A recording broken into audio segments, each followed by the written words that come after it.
Morning, ladies and gentlemen. Welcome back again. In this beautiful day, happy Friday, blessed Friday for everyone. Our expression of today is to think out loud.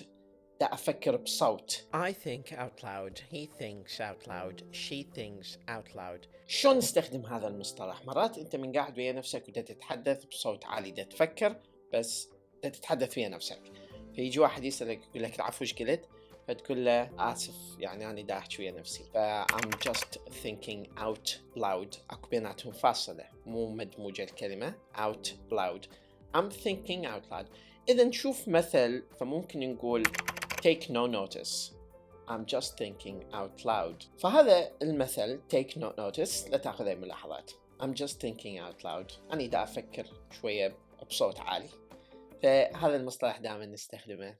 مصطلحنا هذا اليوم وايد دارج، فإذا تحب تستخدمه كرره 7 مرات 8 مرات. حاول تتذكر أمثلة ضمن نطاق الاهتمامات مالتك، أصدقائك، شيء من هذا القبيل، راح تلقي نفسك تتذكره دائما. ربي يحفظكم.